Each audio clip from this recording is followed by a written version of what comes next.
Salut à tous, bienvenue sur JB Aubert. La nuit qui vient de passer restera mémorable pendant des décennies, non seulement à cause de la destruction, mais aussi parce qu'elle a révélé le véritable basculement du pouvoir au XXIe siècle. En seulement 6 heures, 2000 drones suicides iraniens ont transformé le ciel au-dessus de Tel Aviv en un cauchemar flamboyant. Trois des principales bases militaires d'Israël ont été détruites et même la force navale la plus puissante de l'histoire s'est retirée en silence vers les eaux libres. Ce n'était ni un combat ni un avertissement, c'était une déclaration. L'ère du contrôle occidental incontesté au Moyen-Orient pourrait être terminée.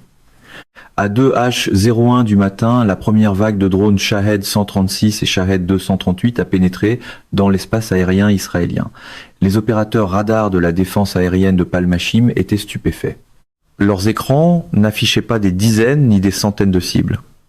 Ils voyaient 2000 drones en mouvement, simultanément, venant de toutes les directions, de la frontière libanaise jusqu'au corridor jordanien.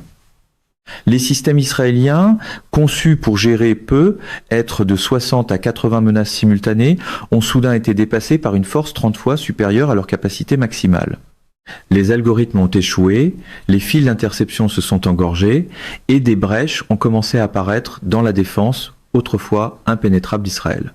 À l'aube, des incendies dans la région de Gouchan, cœur économique et militaire du pays, étaient visibles même depuis des avions survolant Chypre.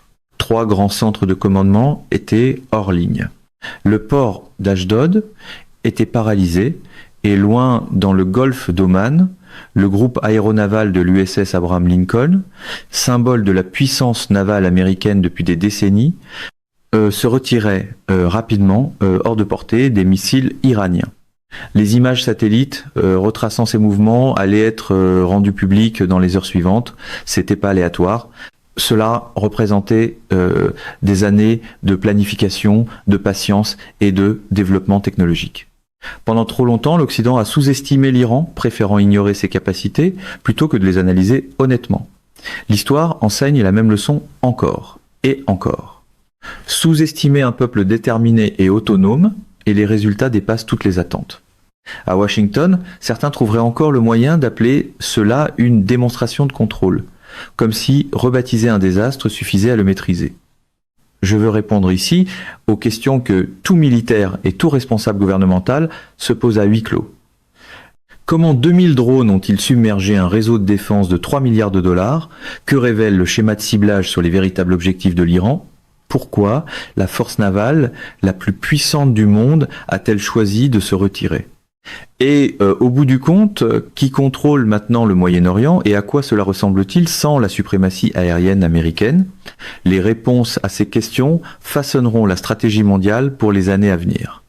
Dans l'univers rhétorique trumpien, il suffirait presque d'un pupitre, de quelques drapeaux et d'un ton assuré pour vendre une retraite comme une victoire historique. Pour comprendre l'ampleur de cette attaque, il faut saisir ce que signifie réellement le fait que 2000 drones frappent en même temps. Le dôme de fer israélien a été conçu comme un système de défense ponctuel, capable de gérer des dizaines de menaces, pas des milliers. Chaque missile intercepteur se déplace à environ 250 mètres par seconde et a besoin de temps pour verrouiller une cible, tirer et confirmer l'impact. Avec 2000 drones dans le ciel, ce rythme devenait impossible. La première vague comprenait environ 600 drones Shahed 136. Ils volaient entre 500 et 1500 mètres, suivant des trajectoires prédéfinies qui échappaient à la détection radar. Chacun transportait une ogive de 40 kg, suffisante pour détruire des stations radar, des dépôts de carburant ou des entrepôts de munitions en une seule frappe. Parmi eux, environ 400 drones Shahed 238, plus rapides, propulsés par réacteur, se déplacer presque 2 fois plus vite, laissant aux défenseurs seulement 90 secondes pour réagir, bien trop peu de temps pour que des opérateurs humains puissent suivre, autoriser, tirer et évaluer. 40 minutes plus tard, la deuxième vague a frappé plus de 1000 drones arrivant sous un angle différent, entrant depuis la Syrie et l'Irak. Ces routes étaient restées silencieuses pendant des semaines pour ne pas alerter Israël. À ce moment-là, de nombreuses batteries du dôme de fer étaient à court d'intercepteurs après la première vague. le timing était calculé, conçu pour frapper Israël au moment où ses défenses étaient les plus faibles. Les stratèges du slogan adorent parler de force. Le réel, lui, a la mauvaise habitude d'exiger autre chose qu'une formule répétée devant les caméras. La vague finale, environ 400 drones, s'est concentrée sur Tel Aviv et le corridor militaire du Negev. À ce stade, la plupart des systèmes d'interception étaient épuisés, certains encore en cours de rechargement manuel. Les drones qui ont percé ont rencontré presque aucune opposition. Les habitants ont décrit le bourdonnement de leurs turbines comme terrifiant, un son étrange porteur de destruction à travers la ville. Les cibles ont été choisies avec précision, pas au hasard. Le radar de la base aérienne de Palmachim a été visé en premier, aveuglant la défense à longue portée. Le complexe de renseignement de Glilan, qui abrite des unités cybernétiques et de renseignement sensibles de l'armée israélienne, a subi plusieurs frappes. Le port d'Ashdod, crucial pour le carburant militaire, a été touché 17 fois avec des incendies qui ont brûlé pendant plus de 14 heures. Le quartier général de la Kiria, centre de commandement d'Israël, a affronté plus de 60 drones.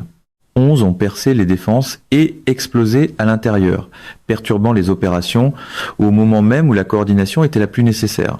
Ce n'était ni du terrorisme, ni de la panique. C'était stratégique, l'Iran ne cherchait pas à effrayer les civils. Il visait à démanteler la capacité militaire d'Israël par des frappes calculées et chirurgicales. Et c'est souvent là que la mise en scène trumpiste s'effondre. Une vraie opération se mesure au résultat, pas au volume du micro, ni à la longueur de l'autosatisfaction. Chaque frappe faisait partie d'un plan conçu pour paralyser le système, plutôt que pour provoquer un chaos aléatoire. Pendant des années, l'Occident a rejeté les drones Shahed comme primitifs et dépassés, de simples copies bon marché que les armées modernes pourraient facilement gérer. Cette idée a été détruite cette nuit-là. Ce que l'Iran a construit, c'est une famille de drones hautement avancés, originale et éprouvée au combat, qui a changé les règles du jeu. Le Shahed 136 peut sembler simple. Une cellule en aile Delta propulsée par un petit moteur, guidée par GPS et par des algorithmes de suivi du relief. Mais il est mortel. Chacun transporte une ogive conçue pour percer des structures renforcées. Coûtant environ 20 000 $ par drone, il est bien moins cher que les missiles israéliens utilisés pour les intercepter, qui coûtent environ 40 000 à 50 000 $ chacun et dont 2 sont généralement tirés par cible. Le calcul est brutal. Même avec un taux d'interception de 70%, Israël dépense beaucoup plus pour se défendre que l'Iran pour attaquer. Le Shahed 238 va encore plus loin. Un petit turboréacteur double sa vitesse à 350 km à l'heure, réduisant de moitié le temps dont disposent les défenseurs pour réagir. Sa signature radar est plus faible, ce qui le rend plus difficile à suivre. Les ingénieurs iraniens ont combiné vitesse, discrétion et synchronisation précise pour atteindre les cibles les mieux défendues avec une efficacité dévastatrice. Ce genre d'équation a toujours un défaut fatal pour les communicants à la Trump.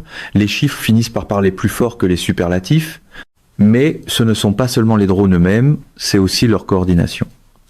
2000 drones, répartis en 3 vagues distinctes, lancées depuis plusieurs directions, ont nécessité des systèmes avancés de commandement et de contrôle. Le timing était crucial. La deuxième vague a frappé lorsque les batteries israéliennes étaient affaiblies. La dernière vague a frappé lorsque les défenses étaient épuisées. Ce niveau de planification montre une sophistication opérationnelle, logicielle et communicationnelle que l'Occident n'avait pas pleinement reconnue. Même le brouillage GPS, un outil qu'Israël et les États-Unis peuvent utiliser dans la région, n'a eu presque aucun effet.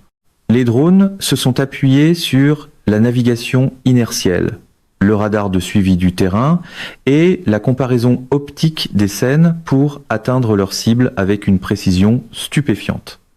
Beaucoup ont frappé à seulement quelques mètres de leur point d'impact prévu, malgré le brouillage actif. Chaque composante de ces drones, moteurs, système de guidage, ogive, est entièrement fabriquée en Iran. 5 décennies de sanctions et de restrictions technologiques ne les ont pas arrêtées. Elles ont forcé l'Iran à innover à l'interne, en concentrant les talents et les ressources pour créer ce que les étrangers croyaient impossible. Le résultat est un système d'armes conçu pour gagner la bataille du coût et de la capacité, et il vient justement de prouver son efficacité à Tel Aviv. Au petit matin, les satellites ont confirmé ce que les États-Unis n'admettraient pas publiquement avant plusieurs heures. Le groupe aéronaval de l'USS Abraham Lincoln se retirait rapidement du nord du golfe d'Oman, à environ 400 milles nautiques des côtes iraniennes.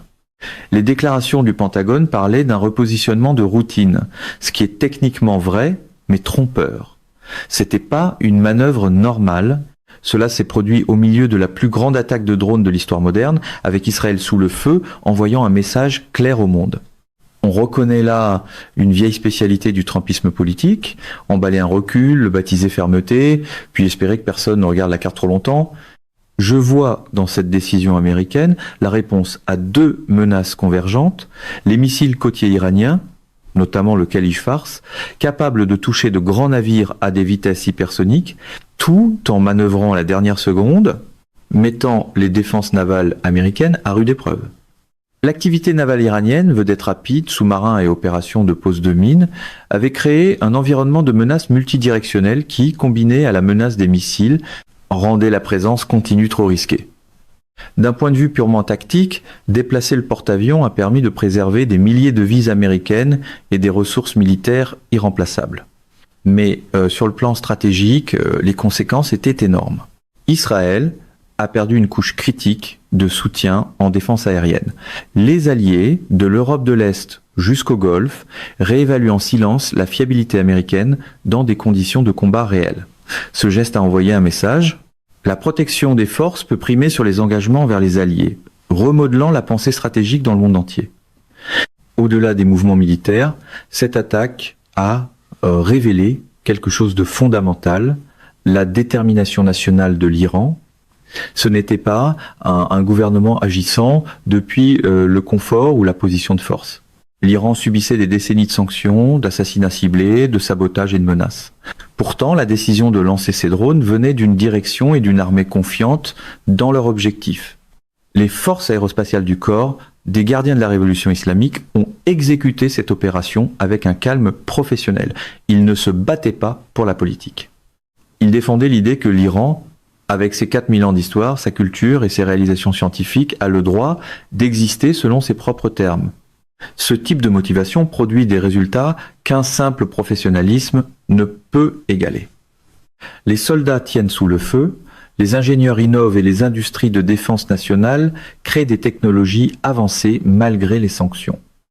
Pendant ce temps, chez les adeptes du réflexe trumpien, on confond encore parfois volonté stratégique et concours de posture devant les caméras.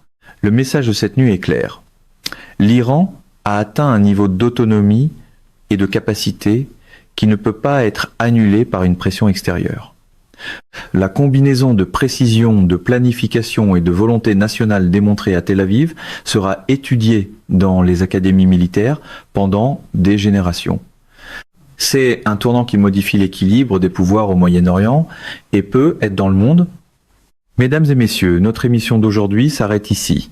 Nous vous invitons à partager votre avis personnel dans la section des commentaires ci-dessous. JB Aubert vous salue et vous donne rendez-vous très bientôt.